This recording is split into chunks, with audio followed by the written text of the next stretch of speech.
뭐 서울경제신문이네요. 2025년도 9월 27일자 기사. 추석 여행 가야 하는데 어쩌나. 대지진 발생 확률 최대 90%로 상향한 일본. 제발 일본 가지 마세요. 지금은. 일본 정부 지진조사위원회가 기존의 80% 정도라고 말해왔던 난카이 해곡 대지진 발생 확률을 12년 만에 뒤바꿨다. 지진조사위원회는 기존 계산법 오류를 수정 적용해보니 향후 30년 이내에 난카이 대지진 발생 확률이 60%에서 90% 정도 이상과 20에서 50%라면 이례적 두 가지를 채택했다. 그러니까 80까지 갔던 걸 90으로 올렸다는 거예요. 이런 데를 왜 추석에 또 일본 찾아가서 거기 가서 이제 시체 찾아오려면 우리나라 비행기 집어서 그거 찾아오려면 힘들잖아요. 죽어도 국내에서 죽지 왜 그런 데를 가서 죽습니까? 27일 아사히 신문과 요미우리 신문 등에 따르면 지진조사위원회는 기존에 제시했던 지진 발생 확률 80% 정도는 60에서 90% 정도 이상으로 변경했다. 기존의 확률은 에도시대 1603년부터 1868년에 두 차례 난카이 대지진을 피해봤던 시코쿠 고치현 무로스 지역 고문서를 토대로 산출됐다. 지진 발생 당시 지형의 용기 정도와 지진 간격 등에 주목한 이른바 시간 예측 모델이 활용됐다.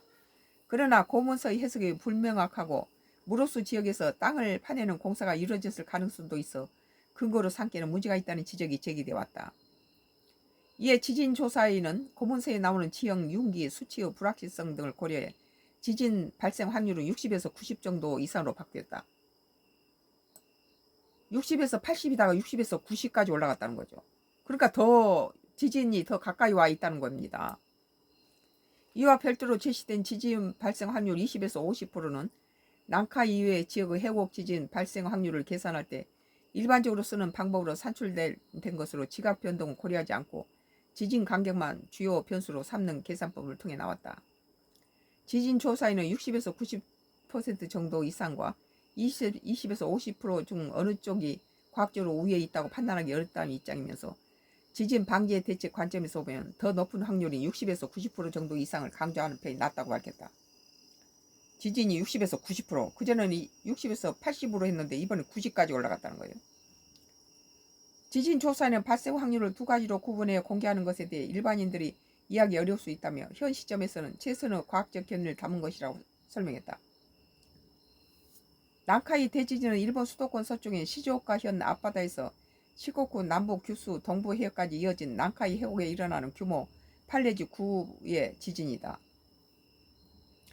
역사적으로 난카이 해곡에서는 100에서 200년 간격으로 대형 지진이 발생한 것으로 알려졌다. 도쿄대 명예교수인 히라타 나오시 지진조사위원장은 지진 발생 확률은 매년 상승해 난카이 대지진이 언제 일어나도 이상하지 않은 상태라는 점에서는 변함이 없다고 강조했다. 이제 지진이 일어나기 직전이란 거예요. 아사히는 이번 발생 확률 제급도로 난카이 대지진 예상 규모 지역 등은 변경되지 않는다며 최대 사망자가 약 29만 8천 명에 이른다고 하는 정부 피해 예상치에도 영향이 없다고 분석했다. 그거 맞다는 거예요. 29만 8천이라는 것은 30만 명이 죽는다는 거예요. 한편 난카이 대지진이 실제 발생하는 경우 한반도가 30cm 넘게 흔들리고 고층 건물들이 위험해지는 등 적지 않은 영향을 줄 것이라는 우려도 최근에 제기된 바 있다. 일본에서 그런 난카이 대진이 일어났을 때 우리나라에서도 30cm 넘게 흔들린다는 거예요. 홍태경 연세대 지구시스템 과학과 교수는 최근 CBS 박정훈 한판 승부에 출연해서 만약 난카이 해구에서 규모 8.0에 이르는 지진이 난다면 1000km 내에 있는 우리나라 한반도 전역의 고층 건물 영향을 받을 가능성이 있다고 우려했다.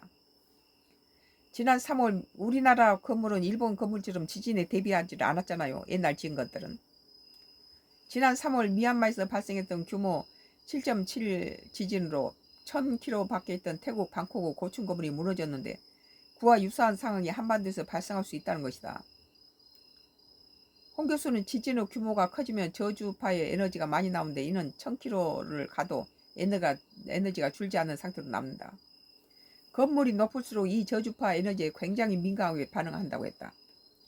그러면서 난카이 해곡의 마지막 지진인 1944년과 1946년 지진때 우리나라에 고층 고물이 없었다. 만약 9.0이 발생하면 간단히 계산해도 한반도가 30cm 넘게 흔들리게 된다. 처음 겪어보는 일일지 모른다고 강조했다. 서울경제 2025년도 9월 27일자 기사. 추석 여행 가야 하는데 어쩌나 대지진 발생 확률 최대 90%로 상향한 일본. 추석에 일본 가지 마세요.